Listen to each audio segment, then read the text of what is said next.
Hello students, पिछले video में हमने देखा सीमांत उपयोगिता ह्रास नियम क्या है और इसमें हम समझेंगे कि सीमांत उपयोगिता ह्रास नियम की मान्यताएं व महत्व क्या है। तो देखिए, सबसे पहले हम देखते हैं सीमांत उपयोगिता ह्रास नियम की मान्यताएं।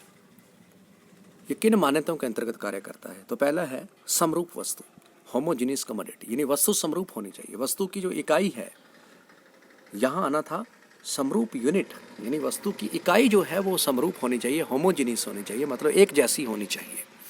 आप एक भोजन कर रहे हैं, पहली रोटी, दूसरी रोटी, तीसरी रोटी, तो यदि एक जैसी रोटी है, उसकी उस रोटी की यूनिट जो है, ब्रेड की जो यूनिट है वो सेम रहनी चाहिए। ऐसा यदि ऐसा हुआ कि आप रोटी खा रहे हैं, पहली, दूसरी, तीसरी के बाद मम्मा ने परोठा ला के रख दिया, तो उसकी उपयोगिता कम होने की जगह क्या हो जाएगी, बढ़ जाएगी। इसलिए जो भी हम यूनिट कंज्यूम कर रहे हैं वो यूनिट हमेशा क्या होनी चाहिए, समरूप होनी चाहिए। दूसरा है भोग की उपयुक्त इकाई हो। भोग की इकाई जो यूनिट है वो इनफ होनी चाहिए, पर्याप्त होनी चाहिए। मतलब जैसे हम पानी पी रहे हैं तो 1 गिलास, 2 गिलास, 3 गिलास, हम मानते हैं कि ये सफिशेंट यूनिट है पानी पीने की। और यदि आपको ड्रॉप में पानी दिया जाए, 1 ड्रॉप, 2 ड्रॉप, 3, 4, 5, 6 ड्रॉप डाली जाए मुंह में, तो उससे आपको उसकी सीमांत उपयोगिता का एहसास नहीं होगा। ठीक है, तो इसलिए इकाई भी क्या होनी चाहिए, एक सफिशेंट या इनफ होनी चाहिए। फिर है उपभोग की निरंतरता। उपभोग निरंतर होना चाहिए, तभी सीमांत उपयोगिता कम होगी, तभी ये नियम लागू होगा। मान लेते हैं आपने एक चपाती खाई और आप खेलने के लिए चले गए, और 1 घंटे या 2 घंटे बाद आप वापस आ रहे हैं खेल करके, फिर आपको दोबारा से भूख लगी और फिर आप दूसरी रोटी खा रहे हैं, तो हो सकता है दूसरी रोटी की सीमांत उपयोगिता पहली वाली से भी बढ़ जाए। ठीक है, तो इसलिए ये नियम तभी लागू होगा जब कंजप्शन निरंतर होगा, जब आप लगातार उसका कंज्यूम कर रहे हैं, बीच में किसी प्रकार की कोई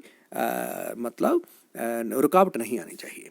फिर है विवेकशील उपभोक्ता, रैशनल कंज्यूमर। कंज्यूमर विवेकशील होना चाहिए। एक पागल व्यक्ति है, उसको पता ही नहीं उपयोगिता क्या है, फीलिंग क्या है। ठीक है, तो वहाँ ये नहीं है, ये एक रैशनल कंज्यूमर के लिए, विवेकशील प्राणी या विवेकशील कंज्यूमर पर ही ये नियम लागू होगा। फिर है अन्य बातों के स्थिर रहने की मान्यता, जैसे फैशन स्थिर रहना चाहिए। किसी चीज़ का फैशन, आपने एक शर्ट लेके आए, दूसरी सेम नहीं लेते, हम दूसरी लेते हैं। क्यों लेते हैं? क्योंकि एक जैसी उसकी उपयोगिता क्या है, कम हो जाती है हमारे लिए। तो एक जैसा कपड़ा नहीं लेते हम। आप सूट ले रहे हैं तो 2-3 ले रहे हैं, तो ऐसा नहीं एक ही कलर के ले लें। क्यों डिफरेंट लेते हैं हम? क्योंकि एक जैसा दूसरा हम नहीं लेते कि ऐसा तो है ना पहले, इसका मतलब दूसरे की उपयोगिता आपके लिए क्या हो जाएगी, कम हो जाएगी, तभी हम कोई दूसरा कलर देखते हैं। तो यानी फैशन क्या रहना चाहिए, कांस्टेंट रहना चाहिए। यदि किसी चीज़ का फैशन बहुत ज़्यादा आ गया, उसी कलर का ही बड़ा फैशन है, तो हो सकता है आप दूसरा भी उसका सूट लेने को तैयार हो जाएं, उसकी इतनी उपयोगिता बढ़ जाए। तो फैशन कांस्टेंट रहना चाहिए। मौसम चेंज नहीं होना चाहिए। मौसम बदल गया, गर्म कपड़े आपने एक ले लिया, आपको लगता है बहुत ठंडा, तो एक और लेने की आप प्रयास करेंगे, तो वहाँ उपयोगिता दूसरे कपड़े की हो सकता है पहले से बढ़ जाए। रुचि है आपकी, आपका इंटरेस्ट सेम रहना चाहिए। इंटरेस्ट आपका उसमें और ज़्यादा बढ़ गया तो आपकी उपयोगिता को बढ़ा देगा। ठीक है, आदतें आपकी कैसी हैं? किसी चीज़ को लेने की आदत है, एक आदमी को सिगरेट की आदत है, वो 1 पी रहा है, 2 पी रहा है, तीसरी पी रहा है, कंजप्शन उसको लग रहा है, उसकी तो हैबिट है, तो हो सकता है थोड़ी देर बाद और ज़्यादा पीने की कोशिश करेगा। उसकी आदत है, इसलिए उसकी उपयोगिता उसमें कम नहीं होगी। किसी वस्तु की कीमत कम हो रही है, मान लेते हैं आपको एक दुकानदार कहता है कि ये 2 सूट है, पहला सूट लो, दूसरा और लो, सेम रंग का, तो आपको इससे आधे रेट में दे दूंगा, तो आप लेने को तैयार हो जाओगे, क्योंकि उसकी क्या है, प्राइस कम हो रहे हैं। तो ये तभी, यानी कहने का मतलब प्राइस भी कम नहीं होना चाहिए, स्थान भी चेंज नहीं होना चाहिए। ये सब चीज़ें यदि कांस्टेंट रहेंगी तो अवश्य उस वस्तु की जो सीमांत उपयोगिता है वो जो है कम हो जाएगी। फिर है सुख में अवस्था, नीचे ये दिखाई नहीं दे रहा थोड़ा, यानी प्लेजर इकोनॉमी होनी चाहिए। ये नियम सुख में अवस्था में ही लागू होता है।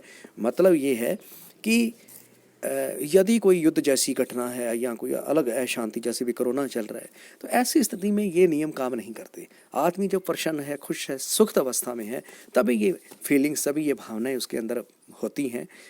जैसे हम खाना भी खा रहे हैं, तो युद्ध के टाइम में ऊपर युद्ध चल रहा है, हम पेट भरने के लिए खाना खा रहे हैं, तो वहाँ पहली रोटी की सीमांत उपयोगिता हो सकता है 0 रहे आपके लिए, तो ये कोई बात नहीं है। तो ये सुखद अवस्था में ही जो है ये लागू होता है। फिर आता है अब इसका महत्व क्या है, इम्पोर्टेंस क्या है। तो पहले मैंने लिया है उपयोग मूल्य। देखो, उपयोग मूल्य और विनिमय मूल्य में अंतर।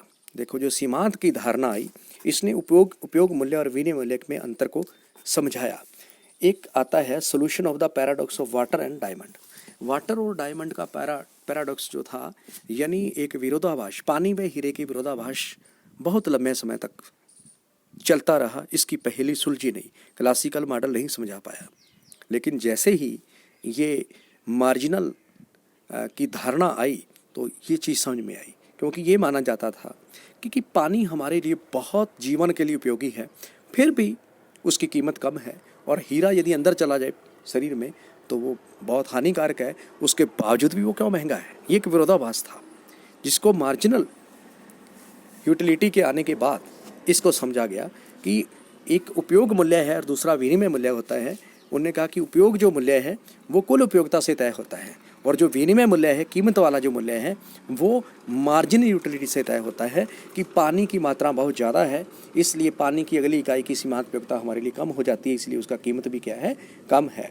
और हीरा जो है बहुत कम है, शॉर्ट है, इसलिए बहुत कम मात्रा में है, इसलिए उसकी उपयोगिता, सीमांत उपयोगिता बहुत ज़्यादा है, इसलिए उसकी कीमत भी क्या है, ज़्यादा है।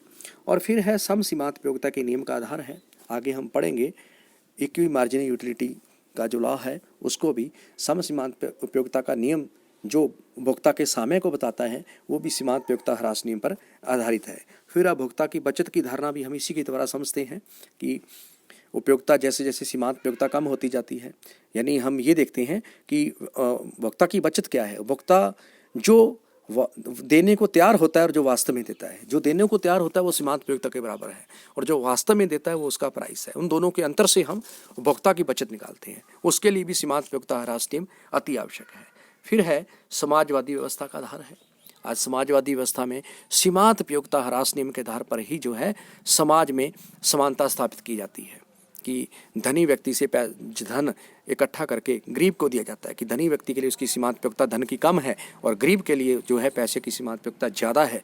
तो ये सीमांत उपयोगिता किसके लिए कितनी है, ये सीमांत उपयोगिता ह्रास नियम के द्वारा ही हम जो है कैलकुलेट करते हैं। फिर है मूल्य का निर्धारण।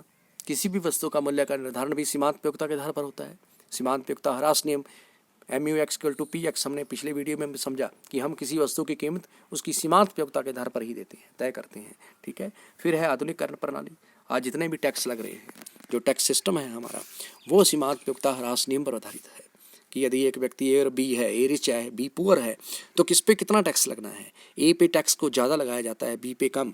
दोनों की मार्जिनल यूटिलिटी को बराबर किया जाता है। मार्जिनल सैक्रिफिस यानी दोनों का सीमांत त्याग जहाँ बराबर होगा उसी के आधार पर टैक्स लगेगा। तो ये करारोपण के अंदर समाजवादी व्यवस्था में उपभोक्ता की बचत के समय में सम सीमांत उपयोगिता के नियम में, प्राइस डिटर्मिनेशन में और भी बहुत सारी ऐसी आर्थिक अवधारणाएं हैं जिसका आधार बन गया है सीमांत उपयोगिता ह्रास नियम। और सीमांत उपयोगिता ह्रास नियम को हम यूँ भी कह सकते हैं कि व्यष्टि अर्थशास्त्र का आधार है, जिसे गोसेन का प्रथम नियम कहा जाता है। तो ये है सीमांत उपयोगिता ह्रास नियम की मान्यताएं और इसका महत्व। धन्यवाद।